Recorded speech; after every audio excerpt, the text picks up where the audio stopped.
Hi everyone, Tao here. Alright, so Samsung is known for packing their phones with so many features that it might feel almost overwhelming at times.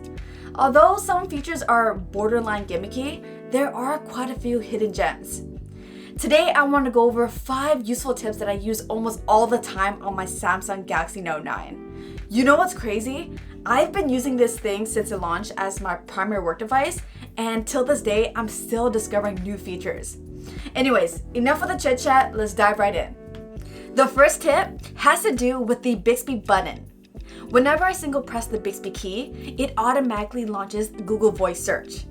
Yes, I know there are third-party applications that can do this, but did you know it's actually possible to set up without installing an extra app?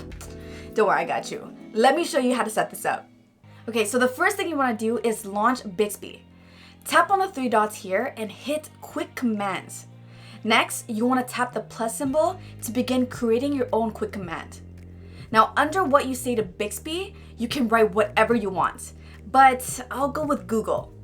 Then, under what Bixby does, tap on Add a Command. Next, hit Type a Command and write in word for word, Open Voice Search.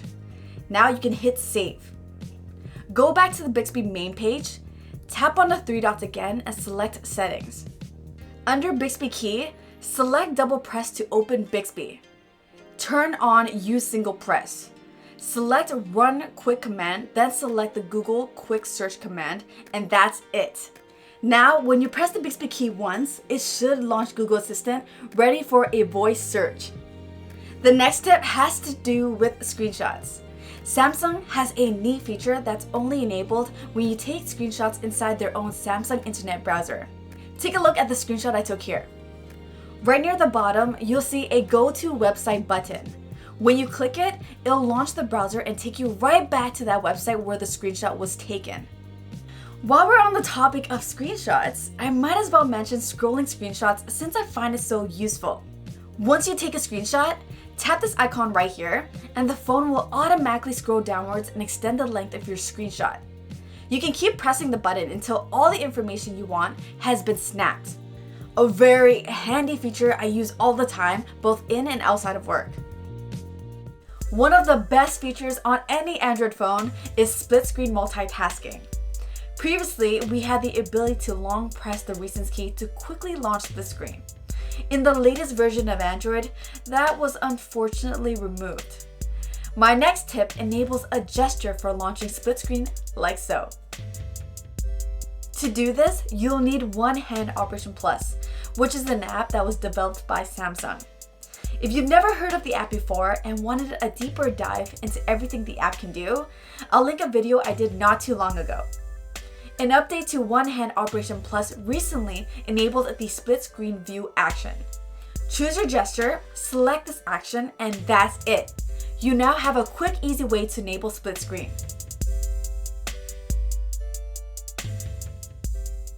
Tip number 4 involves the Edge screen. The Clipboard Edge provides you with a history of everything you've ever copied or screenshotted, sortable by text or images. You can quickly drag and drop images right into emails or text messages. Drag and drop works best if you stick with Samsung email and messages. It does work with Gmail, but it won't work with any other messaging app. I've gotten in the habit of just copying things that may come in handy later, knowing that I can easily access it from the clipboard. Saves me a step of needing to save it to a note-taking app like Google Keep. You can view the full image or text with a click, and links actually have previews so you don't accidentally send or share the wrong one.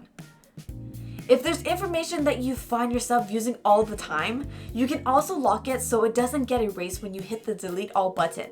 I highly recommend giving the Clipboard Edge a shot if you haven't already.